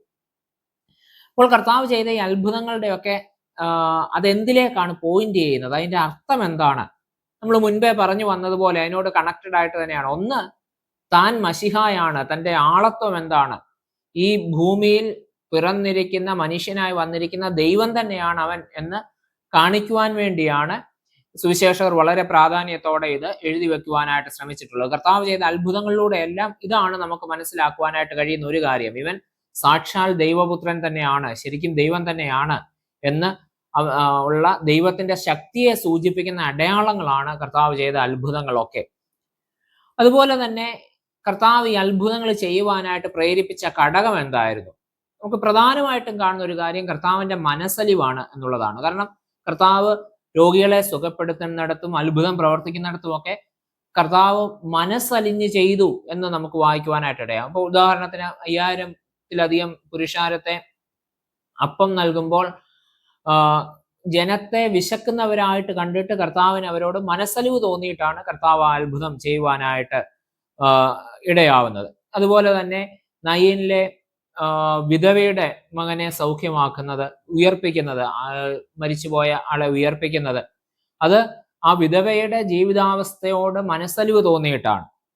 അതുപോലെ കുരുടന്മാരെ കാണുമ്പോൾ അവരോട് മനസ്സലിവ് തോന്നിയിട്ടാണ് കർത്താവ് അവർക്ക് കാഴ്ച കൊടുക്കുന്നത്. അപ്പോൾ കർത്താവിന്റെ പ്രവർത്തനങ്ങളുടെ എല്ലാം പിന്നിൽ തന്റെ സൃഷ്ടിയോടും ഈ ലോകത്തോടുമുള്ള ഒരു വലിയ മനസ്സലിവ് ഉണ്ടായിരുന്നുവെന്ന് നമുക്ക് കാണുവാനായിട്ട് സാധിക്കും. ലോകം പ്രയാസപ്പെടുന്നതും ദുഃഖിക്കുന്നതും വേദനയിലൂടെ കടന്നു പോകുന്നതും കാണുമ്പോൾ ദൈവത്തിന്റെ മനസ്സ് വേദനിക്കുകയും ആ രോഗത്തിൽ നിന്നും ദുഃഖത്തിൽ നിന്നും പ്രയാസത്തിൽ നിന്നും മരണത്തിൽ നിന്നും ഈ ലോകത്തെയും തന്റെ ജനത്തെയും ഈ സൃഷ്ടിയെ മുഴുവനും വീണ്ടെടുക്കണമെന്ന് ദൈവം ആഗ്രഹിക്കുകയും ചെയ്യുന്നതിന്റെ ഫലമാണ് ദൈവത്തിന്റെ ഈ പ്രവർത്തനങ്ങളെല്ലാം എന്ന് നമുക്ക് മനസ്സിലാക്കുവാനായിട്ട് സാധിക്കും. ദൈവം ആഗ്രഹിക്കുന്നത് ലോകത്തിന്റെ നന്മയാണ്. ഒരിക്കലും ലോകത്തിന്റെ പ്രയാസവും ദുഃഖവും ദുരിതവും ഒന്നും ദൈവം ആഗ്രഹിക്കുന്ന സംഭവങ്ങളല്ല. മറിച്ച് ഇതിൽ നിന്നൊക്കെയുള്ള വീണ്ടെടുപ്പാണ്. നമ്മെ ഇതിൽ നിന്ന് വീണ്ടെടുക്കുവാനായിട്ടാണ് ദൈവം ആഗ്രഹിക്കുന്നത്. അതിനുവേണ്ടിയാണ് അവൻ ഈ ലോകത്തിലേക്ക് കടന്നു വന്നത്. അവൻ ചെയ്ത അത്ഭുതങ്ങളെല്ലാം വിരൽ ചൂണ്ടുന്നത് ദൈവത്തിന്റെ ഈ വലിയ ഉദ്ദേശത്തിലേക്കാണ്. എന്തിനു വേണ്ടിയാണ് ദൈവം ഈ അത്ഭുതങ്ങളൊക്കെ ചെയ്തത്? ഈ വീണ്ടെടുപ്പിന്റെ ഭാഗമാണ്. ലോകത്തെ മുഴുവൻ വീണ്ടെടുക്കുവാൻ വേണ്ടി, ലോകത്തിന്റെ വെൽനസിന് വേണ്ടി, ലോകത്തിന്റെ നന്മയ്ക്ക് വേണ്ടിയാണ് ദൈവം ഇതൊക്കെയും ചെയ്യുന്നത് എന്ന് നമുക്ക് കാണുവാനായിട്ട് സാധിക്കും. അത് ഇതിന്റെ രണ്ടാമത്തെ ഒരു കാര്യം. 3, യഹൂദന്മാരുടെ വിശ്വാസമായിരുന്നു അവർ കാത്തിരിക്കുന്ന മശിഹ വരുമ്പോൾ വലിയ അത്ഭുതങ്ങളും അടയാളങ്ങളും ഒക്കെ നടക്കും എന്നുള്ളത്. അപ്പോൾ കർത്താവ് ചെയ്യുന്ന ഈ അത്ഭുതങ്ങളും അടയാളങ്ങളും ഒക്കെ താൻ തന്നെയാണ് മശിഹ എന്ന് ദൈവജനം തിരിച്ചറിയുവാൻ സഹായകരമാകുന്ന വിധത്തിൽ കൂടിയാണ് കർത്താവ് ചെയ്യുന്നത്. എന്നാൽ പലർക്കും അത് മനസ്സിലാക്കുവാനായിട്ട് കഴിയുന്നില്ല. പ്രത്യേകിച്ചും യഹൂദന്മാർക്ക് അത് മനസ്സിലാക്കുവാനായിട്ട് പലർക്കും കഴിയുന്നില്ല എന്നത് സങ്കടകരമായ ഒരു കാര്യമാണ്. പക്ഷേ ജനം ആഗ്രഹിച്ചിരുന്നത് പോലെ മശിഹ വരുമ്പോൾ അത്ഭുതങ്ങളും അടയാളങ്ങളും നടക്കുമെന്നുള്ള വിശ്വാസത്തിന് അനുസൃതമായി മശിഹ ഈ ലോകത്തിലേക്ക് വന്നപ്പോൾ അവൻ അടയാളങ്ങളും അത്ഭുതങ്ങളും ഒക്കെ യഥാർത്ഥമായിട്ട് ചെയ്യുകയുണ്ടായി. ഈ 3 കാര്യങ്ങളാണ് കർത്താവിന്റെ അത്ഭുതങ്ങളുടെ പിന്നിൽ, അല്ലെ അടയാളങ്ങളുടെ പിന്നിൽ നമുക്ക് മനസ്സിലാക്കുവാനായിട്ട് സാധിക്കുന്നു. 1, അവന്റെ ആളത്വം. 2, ഈ ലോകത്തിന്റെ നന്മയ്ക്ക് വേണ്ടിയും അതിന്റെ സൗഖ്യത്തിന് വേണ്ടിയുമുള്ള ദൈവത്തിന്റെ ആഗ്രഹം, അതിലേക്കുള്ള വീണ്ടെടുപ്പ്. 3, താൻ മശിഹായാണ് എന്ന് തന്നെ കാത്തിരിക്കുന്ന ജനത്തെ ബോധ്യപ്പെടുത്തുക എന്നുള്ളതും ഈ അത്ഭുതങ്ങളുടെ ഒക്കെ പിന്നിലുള്ള ദൈവിക ഉദ്ദേശമായിട്ട് നമുക്ക് മനസ്സിലാക്കുവാനായിട്ട് സാധിക്കും. പിന്നെ കർത്താവ് ചെയ്ത ഈ അത്ഭുതങ്ങളെ 3 തരത്തിൽ നമുക്ക് കാറ്റഗറി ആയിട്ട് തിരിക്കാനായിട്ട് സാധിക്കും. 1, കർത്താവിന്റെ ആളത്വവുമായിട്ട് ബന്ധപ്പെട്ടതായ, അല്ലെങ്കിൽ അവന്റെ ദൈവികതമായ കർത്താവ് ആരാണ് എന്ന് സൂചിപ്പിക്കുന്നതായ അത്ഭുതങ്ങൾ. ഉദാഹരണം പറഞ്ഞു കഴിഞ്ഞാൽ കന്യകയിൽ നിന്നുള്ള ജനനം, ഒരു പിതാവില്ലാതെ മാതാവിൽ നിന്ന് മാത്രമായിട്ട് ഉള്ള ജനനം. അത് ലോകത്തിൽ മറ്റൊരിക്കലും സംഭവിക്കുന്നതായ കാര്യമല്ല. അത് ഇവൻ ദൈവമാണ് എന്നുള്ളതിന്റെ അടയാളമാണ്. കർത്താവിന്റെ ആളത്വവുമായിട്ടുള്ള ജനനം, അല്ലെങ്കിൽ അവന്റെ ഉയർത്തെഴുന്നേൽപ്പ്, മരണത്തിൽ നിന്നും ഉയർത്തെഴുന്നേറ്റ് സ്വർഗത്തിലേക്ക് കയറുന്ന സ്വർഗാരോഹണം, ഇതൊക്കെ കർത്താവിന്റെ ആളത്വവുമായി ബന്ധപ്പെട്ട അടയാളങ്ങൾ, അത്ഭുതങ്ങളാണ്. 2, പ്രകൃതിയുടെ മേൽ ഉള്ള ദൈവത്തിന്റെ അധികാരത്തെ സൂചിപ്പിക്കുന്ന അടയാളങ്ങൾ. ഉദാഹരണത്തിന് കടലിനെ, പ്രക്ഷുബ്ധമായ കടലിനെ ശാന്തമാക്കുന്നതായ അനുഭവം, പച്ചവെള്ളത്തെ വീഞ്ഞാക്കി മാറ്റുന്നതായ അനുഭവം, 5 അപ്പം കൊണ്ട് 5000 ആളുകളെ പോഷിപ്പിക്കുന്നതായ അനുഭവം, കടലിന്റെ മുകളിലൂടെ നടക്കുന്നതായ അനുഭവം, അല്ലെ ശപിച്ചപ്പോൾ അത്തിമരം ഉണങ്ങിപ്പോയതായ അനുഭവം. ഇതൊക്കെ പ്രകൃതിയുടെ മേലും സൃഷ്ടിയുടെ മേലുമുള്ള ദൈവത്തിന്റെ അധികാരത്തെ സൂചിപ്പിക്കുന്നതായ അടയാളങ്ങളായിട്ട് നമുക്ക് പറയുവാനായിട്ട് സാധിക്കും. 3ാമത്തെ കാറ്റഗറി എന്ന് പറയുന്നതാണ് മനുഷ്യന്റെ ജീവിതാനുഭവങ്ങളുമായിട്ട് ബന്ധപ്പെട്ടുള്ളത്. രോഗികളെ സൗഖ്യമാക്കുന്നത്, മരിച്ചവരെ ഉയർപ്പിക്കുന്നത്, ലാസറിനെ ഉയർപ്പിച്ചത്, വിധവയുടെ മകനെ ഉയർപ്പിച്ചത്, ഇങ്ങനെയുള്ള രോഗികളെ സൗഖ്യമാക്കുകയും മരിച്ചവരെ ഉയർപ്പിക്കുകയും ഒക്കെ ചെയ്യുന്ന അത്ഭുതങ്ങളെ 3ാമത്തെ കാറ്റഗറി ആയിട്ടും നമുക്ക് മനസ്സിലാക്കുവാനായിട്ട് സാധിക്കും. ഈ കാലഘട്ടത്തിൽ നമ്മൾ മുൻപേ പറഞ്ഞതുപോലെ ഈ കാലഘട്ടത്തിലേക്ക് വരുമ്പോൾ പല ആളുകളും കർത്താവിന്റെ ഈ അത്ഭുതങ്ങളെ നമ്മുടെ യുക്തി കൊണ്ട്, നമ്മുടെ റീസൺ കൊണ്ട് മനസ്സിലാക്കുവാനായിട്ട് ശ്രമിക്കുന്നു. ഇതൊന്നും അത്ഭുതങ്ങളായിരുന്നില്ല, മറിച്ച് സാധാരണ സംഭവങ്ങളായിരുന്നു എന്നൊക്കെ പറയുവാനായിട്ട് ഇടയാവുന്നുണ്ട്. എന്നാൽ ദൈവവചനത്തെ അനുസരിച്ച് നമ്മൾ കാണുന്നത് ഇതൊന്നും യാദൃശ്ചിക സംഭവിച്ചതല്ല. ഉദാഹരണത്തിന് ഇപ്പോൾ പല ആളുകളും യുക്തി കൊണ്ട്, ബുദ്ധി കൊണ്ട് ഇതിനെ മനസ്സിലാക്കുവാൻ ശ്രമിച്ചിട്ട് പറയും 5000 പേരെ ദൈവം പോഷിപ്പിച്ച, കർത്താവ് പോഷിപ്പിച്ചത് അത് അപ്പം അവിടെ വർദ്ധിക്കുകയായിരുന്നില്ല, മറിച്ച് ഒരാള് തന്റെ ഭക്ഷണം പങ്കുവെച്ചപ്പോൾ ബാക്കി എല്ലാ ആളുകളും അതുപോലെ ഷെയർ ചെയ്തത് കൊണ്ടാണ് അവിടെ ആ അത്ഭുതം നടന്നത് എന്നൊക്കെ പറയുന്നുണ്ട്. എന്നാൽ വേദപുസ്തകം നമ്മൾ പഠിക്കുമ്പോൾ നമുക്ക് മനസ്സിലാകുന്നത് എന്താ? അങ്ങനെയുള്ള ഒരു സംഭവം ആയിരുന്നില്ല. സുവിശേഷകർ അങ്ങനെയല്ല അതിനെ പറയുന്നത്. തീർച്ചയായിട്ടും അത് കർത്താവ് ചെയ്ത അവന്റെ ദൈവികതയുടെ അടയാളമായ അത്ഭുത പ്രവൃത്തി തന്നെയായിരുന്നു. അത് വാസ്തവമായിട്ട് നടന്നതാണ്, അത് കെട്ടുകഥയല്ല. സത്യമായിട്ടും നമ്മുടെ കർത്താവ് ചെയ്ത അടയാളങ്ങളാണ് അവ എന്ന് നമുക്ക് മനസ്സിലാക്കുവാനായിട്ട് സാധിക്കും. അതുപോലെ ഇപ്പം രോഗങ്ങൾ, ഇപ്പൊ യഹൂദന്മാരുടെ ഇടയിലുള്ള വിശ്വാസം എന്താ? രോഗങ്ങൾ, ഇതൊക്കെ ഭൂതങ്ങളുടെ ഭൂതബാധ, ഇങ്ങനെയൊക്കെ ഉള്ളതായ ചിന്തകൾ യഹൂദന്മാരുടെ ഇടയിലുള്ളത് നമുക്ക് കാണുവാനായിട്ട് സാധിക്കും. പ്രത്യേകിച്ച് നമ്മൾ ഈ കാലഘട്ടത്തിൽ മാനസികമായ പ്രയാസങ്ങൾ, രോഗങ്ങളായിട്ട് കാണുന്ന പല അനുഭവങ്ങളെയും അന്നത്തെ കാലത്ത് ഭൂതങ്ങളുടെ ഉപദ്രവമായിട്ടാണ് മനസ്സിലാക്കുവാനായിട്ട് ഇടയാകുന്നത്. ഉദാഹരണത്തിന് ചന്ദ്രരോഗം അല്ലെങ്കിൽ മാനസിക രോഗം, ഇവയൊക്കെ സൈക്യാട്രിക് ആയിട്ടുള്ള അസുഖങ്ങൾ, ഇവയൊക്കെ ഭൂതബാധയായിട്ട് മനസ്സിലാക്കുന്നതായിരുന്നു ആ കാലഘട്ടത്തിന്റെ ഒരു പ്രത്യേകതയായിരുന്നു അത്.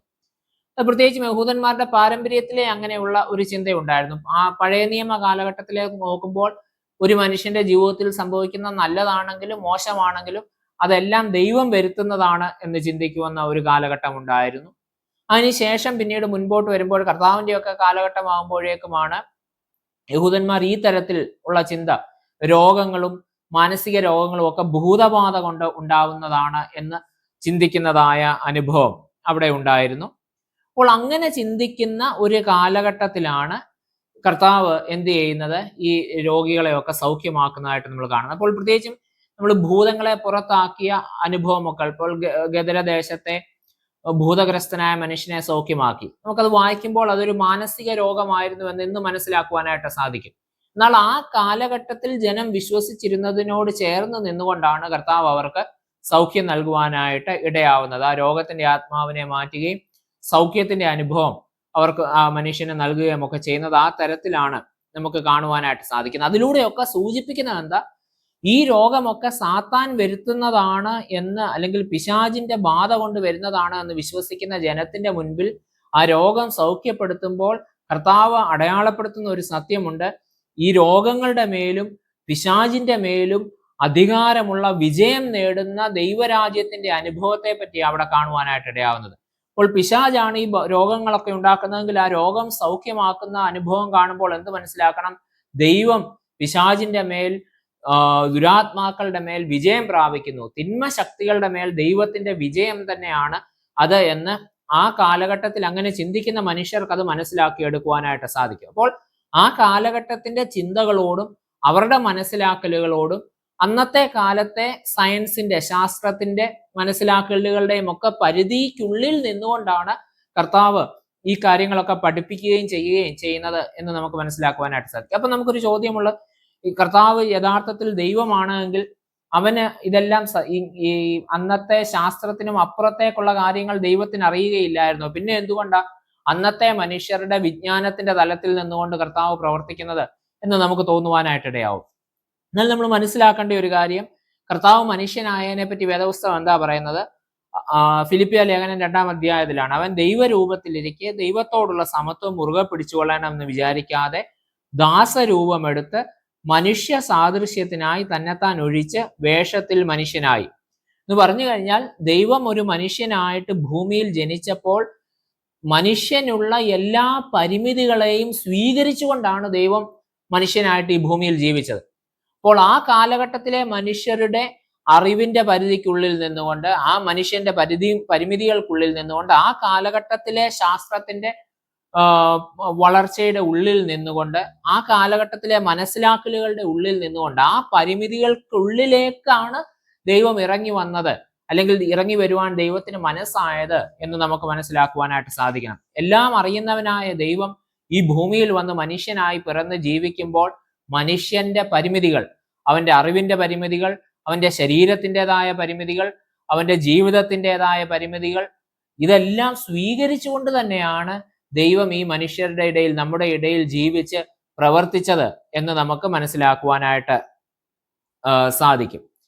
അപ്പോൾ നമ്മളിപ്പോൾ മുൻപേ പറഞ്ഞതുപോലെ കർത്താവ് ചെയ്ത അടയാളങ്ങളെയെല്ലാം ആ ഒരു വെളിച്ചത്തിൽ നമ്മൾ പഠിക്കുവാനായിട്ട്, മനസ്സിലാക്കുവാനായിട്ട് ചെയ്യണം. ഇത് കേവലം കെട്ടുകഥകളല്ല, മറിച്ച് യഥാർത്ഥത്തിൽ ദൈവം ചെയ്ത അത്ഭുതങ്ങൾ തന്നെയാണ്, കർത്താവ് ചെയ്ത അത്ഭുതങ്ങൾ തന്നെയാണ്. അത് അവന്റെ ആളത്വം, അവൻ ദൈവമാണ് എന്ന് സൂചിപ്പിക്കുന്നു. കർത്താവിനും തന്റെ സൃഷ്ടിയോടും ജനത്തോടുമുള്ള മനസ്സലിവിന്റെ അടയാളമായിട്ടാണ് അത് ചെയ്തത്. താൻ ആരാണ് എന്ന് ജനത്തിന് കാണിച്ചു കൊടുക്കുന്ന അടയാളങ്ങളായിട്ട് കർത്താവിന്റെ അത്ഭുതങ്ങളൊക്കെ പ്രയോജനകരമായിട്ട് തീരുന്നു. ആ തരത്തിൽ നമ്മൾ അതിനെയൊക്കെ മനസ്സിലാക്കുവാനായിട്ട് ശ്രമിക്കണം. ചുരുക്കമായിട്ട് പറയാൻ ശ്രമിച്ചാൽ ഇത് കെട്ടുകഥകളല്ല, വെറുതെ എഴുതി ഉണ്ടാക്കിയതല്ല, മറിച്ച് ഇത് കണ്ടും കേട്ടും അറിഞ്ഞും ഉണ്ടായിരുന്ന ജനങ്ങളുടെ ഇടയിലാണ് ഈ സത്യങ്ങൾ സുവിശേഷകർ എഴുതിയത് എന്നുള്ളത് നമ്മൾ ഓർത്തിരിക്കേണ്ടതായ കാര്യമാണ്. ഇനി ഈ അത്ഭുതങ്ങളെ നമ്മൾ ഈ കാലഘട്ടത്തിൽ എങ്ങനെയാണ് മനസ്സിലാക്കേണ്ടത്, അല്ലെങ്കിൽ എങ്ങനെയാണ് നോക്കി കാണേണ്ടത്? അത്ഭുതങ്ങളില്ല എന്ന് പറയുമ്പോൾ ഉള്ള ഒരു പ്രശ്നം, ചില ആളുകൾ പറയും ഈ ലോകം ഒരു പ്രത്യേക ലോയ്ക്ക് അനുസരിച്ചാണ് ലോകം നീങ്ങുന്നത്, ദൈവത്തിന് അതിൽ വലിയ റോൾ ഒന്നുമില്ല, ദൈവം ഇതൊക്കെ സൃഷ്ടിതാവായ ദൈവം ഇതിനെല്ലാം ഒരു നിയമത്തിന്റെ കീഴിൽ കൊണ്ടുവന്നിട്ട് പ്രകൃതി ആ നിയമത്തിനനുസരിച്ച്, പ്രകൃതിയുടെ നിയമത്തിനനുസരിച്ച് ഓട്ടോമാറ്റിക്കായിട്ട് വർക്ക് ചെയ്യുന്ന ഒരു മെഷീൻ പോലെയാണ് എന്ന് പറയും. ദൈവത്തിന് അവിടെ പ്രത്യേകിച്ച് കാര്യമായിട്ടൊന്നും പ്രവർത്തിക്കുന്നില്ല എന്ന് പറയും. എന്നാൽ നമ്മുടെ വിശ്വാസം അങ്ങനെയല്ല. ദൈവം ഈ ഒരു പ്രകൃതിക്ക് ഒരു നിയമം നിശ്ചയിച്ചിട്ടുണ്ട്. പ്രകൃതി എങ്ങനെ, ഈ ഭൂമിയും ഈ സൗരയൂഥവും ഈ ഗാലക്സികളും ഈ സർവ്വ സൃഷ്ടിയും എങ്ങനെ പ്രവർത്തിക്കണമെന്ന് ദൈവം ഒരു നിയമം കൽപ്പിച്ചിട്ടുണ്ട്. അതിനനുസരിച്ചാണ് ഇതൊക്കെ പ്രവർത്തിക്കുന്നത്. എന്നാൽ ദൈവം ഇതിലൂടെയൊക്കെ ഇടപെടുന്ന ദൈവം കൂടിയാണ്. ദൈവം ഇതിൽ നിന്നൊക്കെ മാറി നിൽക്കുന്ന, കേവലം ഒരു കാഴ്ചക്കാരനായിട്ട് മാറി നിൽക്കുന്ന ദൈവമല്ല, മറിച്ച് ദൈവമാണ് ഇവയൊക്കെ പ്രവർത്തിക്കുവാൻ തക്കവണ്ണം ഇടയാക്കുന്നത്. ചരിത്രത്തിലേക്ക്, ഹിസ്റ്ററിയിലേക്ക്, മനുഷ്യന്റെ ജീവിതാനുഭവങ്ങളിലേക്ക് ഇപ്പോഴും ദൈവം ഇറങ്ങി വരികയും ദൈവം ഇടപെടുകയും ചെയ്യും. അതുകൊണ്ട് നമ്മുടെ ജീവിതത്തിൽ സംഭവിക്കുന്ന കാര്യങ്ങളൊന്നും ഓട്ടോമാറ്റിക്കായിട്ട് അങ്ങ് പ്രകൃതിയുടെ നിയമത്തിനനുസരിച്ച് സംഭവിച്ചു പോകുന്നതല്ല, മറിച്ച് ദൈവത്തിന്റെ ആക്റ്റീവായിട്ടുള്ള പാർട്ടിസിപ്പേഷൻ നമ്മുടെ ജീവിതാനുഭവങ്ങളിൽ, ഈ ലോകത്തിന്റെ നടത്തിപ്പിലൊക്കെ ആകമാനമായിട്ടുണ്ട് എന്നുള്ളത് നമ്മൾ ഓർത്തിരിക്കേണ്ടതായിട്ടുള്ള കാര്യമാണ്. അപ്പോൾ ഈ അത്ഭുത പ്രവൃത്തികളെ നമ്മൾ ഇന്ന് എങ്ങനെയാണ് നോക്കി കാണേണ്ടത് എന്നുകൂടി നമ്മൾ ഒന്ന് ചിന്തിക്കുന്നത് ആവശ്യമാണ്. കർത്താവ് ചെയ്തതായ അത്ഭുതങ്ങൾ, ഉദാഹരണത്തിന് രോഗികൾക്ക് സൗഖ്യം കൊടുക്കുന്നതായ അനുഭവം, അത് ഇന്നും നമ്മുടെ ജീവിതത്തിൽ വാസ്തവമായിട്ട് നമ്മൾ അനുഭവിക്കുന്നതായ കാര്യമാണ്. നമ്മുടെ ജീവിതത്തിന്റെ അനുഭവങ്ങളിൽ ശാരീരികമായോ മാനസികമായോ ഒക്കെ നേരിടുന്ന രോഗങ്ങളുടെ മധ്യത്തിൽ നമുക്ക് സൗഖ്യം തരുവാൻ തക്കവണ്ണം പല മുഖാന്തരങ്ങളിലൂടെ ദൈവം ഇന്നും പ്രവർത്തിക്കുന്നുണ്ട്. അത് ഏതെങ്കിലും ഒരു പ്രത്യേക രീതിയിൽ എന്നുള്ളതല്ല, മറിച്ച് ദൈവത്തിന്റെ പ്രവർത്തനങ്ങൾ ഈ കാലഘട്ടത്തിലും നമ്മുടെ ജീവിതത്തിൽ നമുക്ക് അനുഭവിക്കുവാനായിട്ട് സാധിക്കുന്നുണ്ട് എന്നുള്ളത് നമ്മൾ ഓർത്തിരിക്കുവാനായിട്ട് ഇടയാവണം. ദൈവം മരിച്ചവരെ ഉയർത്തെഴുന്നേൽപ്പിക്കുന്നതായ അനുഭവം, അത്ഭുതം, അതിനെ നമ്മൾ എങ്ങനെയാ മനസ്സിലാക്കേണ്ടത്? പാപത്തിന്റെ മരണത്തിൽ അകപ്പെട്ടു പോയിരുന്ന നമ്മളെ നിത്യതയുടെ ജീവിതത്തിലേക്ക്, നിത്യജീവന്റെ അനുഭവത്തിലേക്ക് ഉയർത്തെഴുന്നേൽപ്പിക്കുവാൻ തക്കവണ്ണം നമ്മുടെ ദൈവം മതിയായവനാണ്. അവൻ നമുക്ക് ആ ഉയർത്തെഴുന്നേൽപ്പ് സമ്പാദിച്ച് തന്നിട്ടുണ്ട്. അത് തന്നെ ഒരു വലിയ അത്ഭുതമാണ്. അത് നമ്മൾ മനസ്സിലാക്കുവാനായിട്ട് ഇടയാവണം. ഇങ്ങനെ ഉദാഹരണത്തിന്, അല്ലെങ്കിൽ മറ്റൊരു തരത്തിൽ പറഞ്ഞാൽ, കടലിനെ ശാന്തമാക്കുന്ന കർത്താവ്, തിരമാലകളെ ശാന്തമാക്കുന്ന കർത്താവ് ഇന്നും നമ്മുടെ ജീവിതത്തിൽ ഇതുപോലെ കടലിന്റെ അനുഭവങ്ങളും അല്ലെങ്കിൽ തിരമാലകളുടെ അനുഭവങ്ങളും പ്രതിസന്ധികളും പ്രയാസങ്ങളും ഒക്കെ ആഞ്ഞടിക്കുന്ന തിരമാല പോലെ നേരിടുമ്പോൾ അതിനെ ശാന്തമാക്കുവാനും അതിലൂടെ കടന്നു പോകുവാൻ തക്കവണ്ണം നമ്മെ ബലപ്പെടുത്തുവാനും തക്കവണ്ണം മതിയായവനാണ് ദൈവം. ദൈവം അത് ചെയ്തുകൊണ്ടേയിരിക്കുന്നു. ഒരുപക്ഷെ നമ്മളത് തിരിച്ചറിയുന്നുണ്ടോ എന്നുള്ളതാണ് ചോദ്യം. ദൈവത്തിന്റെ ഈ അത്ഭുതങ്ങളൊക്കെ ഒരു തരത്തിൽ അല്ലെങ്കിൽ മറ്റൊരു തരത്തിൽ ഇന്നും നമ്മുടെ ജീവിതത്തിൽ നാം അനുഭവിക്കുന്നുണ്ട് എന്നുള്ളത് വാസ്തവമായ ഒരു കാര്യമാണ്. അപ്പോൾ ആ തരത്തിലാണ് അത്ഭുതങ്ങളെ നമ്മൾ മനസ്സിലാക്കേണ്ടത്. അത്ഭുതങ്ങൾ എന്ന് പറയുന്നത് കെട്ടുകഥകളല്ല, അല്ലെങ്കിൽ എപ്പോഴെങ്കിലും ഒരിക്കൽ ചരിത്രത്തിൽ നടന്നിട്ട് പിന്നീട് നിന്നുപോയതായ അനുഭവമല്ല, മറിച്ച് അന്ന് നാം വായിക്കുന്ന അത്ഭുതങ്ങൾ മറ്റൊരു തലത്തിൽ ഇന്നും സംഭവിക്കുന്നുണ്ട്. നമ്മുടെ ജീവിതത്തിൽ നമ്മൾ ദൈവത്തിന്റെ ഈ അത്ഭുതങ്ങളൊക്കെ അനുഭവിക്കുന്നുമുണ്ട് എന്നുള്ളത് നമ്മൾ തിരിച്ചറിയുവാനായിട്ട് സാധിക്കണം. എന്നാൽ അത്ഭുതങ്ങൾക്ക് ഇതൊക്കെ നമ്മൾ മനസ്സിലാക്കിയിരിക്കുമ്പോഴും നമ്മൾ അതിനോട് ചേർന്ന് നമ്മൾ ശ്രദ്ധയോടെ വെക്കേണ്ട ഒരു കാര്യം, അത്ഭുതങ്ങൾക്ക് അത് അർഹിക്കുന്നതിലും അപ്പുറമായ ഒരു സ്ഥാനം നമ്മൾ കൊടുക്കേണ്ടതായിട്ടില്ല. അല്ലെങ്കിൽ അത്ഭുതങ്ങൾ കാണുന്നതിന്റെ പിന്നാലെ നമ്മൾ ഓടിപ്പോകേണ്ടതായിട്ടുള്ള കാര്യമില്ല. അത്ഭുതങ്ങൾ അത് ദൈവത്തിന്റെ പ്രവർത്തനത്തിന്റെ അടയാളമാണ്, ദൈവികതയുടെ അടയാളമാണ്. ആ തരത്തിൽ മാത്രം നമ്മൾ അതിനെ കണ്ടാൽ മതി. അല്ലാതെ ചുറ്റും കാണുന്ന അത്ഭുതങ്ങളിലേക്കൊക്കെ അമിതമായ പ്രാധാന്യം അതിന് കൊടുത്തുകൊണ്ട് ഇത് മാത്രമാണ് സത്യം എന്ന് കരുതിക്കൊണ്ട് അത്ഭുതങ്ങളുടെ പിന്നാലെ, മായാജാലങ്ങളുടെ പിന്നാലെ, മാജിക്കുകളുടെ പിന്നാലെ നമ്മൾ ഓടിപ്പോകേണ്ടതായ കാര്യമില്ല എന്നുള്ളതും നമ്മൾ ഓർത്തിരിക്കേണ്ടതായ കാര്യമാണ്. അതിനും വ്യത്യസ്തമായി ദൈവത്തിന്റെ പ്രവർത്തനത്തെ, ദൈവത്തിന്റെ അത്ഭുതങ്ങളെ നമ്മുടെ ജീവിതത്തിന്റെ അനുഭവങ്ങളിലാണ്. രോഗങ്ങളിൽ നമ്മളെ സൗഖ്യമാക്കുന്ന ദൈവം, പ്രയാസങ്ങളിൽ നമ്മളെ വഴി നടത്തുന്നതായ ദൈവം, ജീവിതത്തിന്റെ കടലിനെ, പ്രയാസങ്ങളുടെ, ദുരിതങ്ങളുടെ തിരമാലകളെ ശാന്തമാക്കി നമ്മെ മുന്നോട്ട് കൊണ്ടുപോകുന്നവനായ ദൈവം, മരണത്തിൽ നിന്ന് നമ്മെ ഉയർത്തെഴുന്നേൽപ്പിച്ച് പാപത്തിന്റെ മരണത്തിൽ നിന്ന് നമ്മെ വീണ്ടെടുത്ത് നമുക്ക് നിത്യജീവൻ തന്നവനായ ദൈവം, നിരന്തരമായി നമ്മുടെ ജീവിതത്തിൽ ഇടപെട്ടുകൊണ്ടിരിക്കുന്നതായ ദൈവം, ആ ദൈവത്തിന്റെ അത്ഭുതങ്ങളെയൊക്കെ ഇന്നും ഈ തരത്തിൽ നമുക്ക് അനുഭവിക്കുവാൻ തക്കവണ്ണം സാധിക്കണം എന്നുള്ളത് കർത്താവിന്റെ അത്ഭുതങ്ങളെ പഠിക്കുമ്പോൾ നാം ഓർത്തിരിക്കേണ്ടതായ കാര്യമാണ്.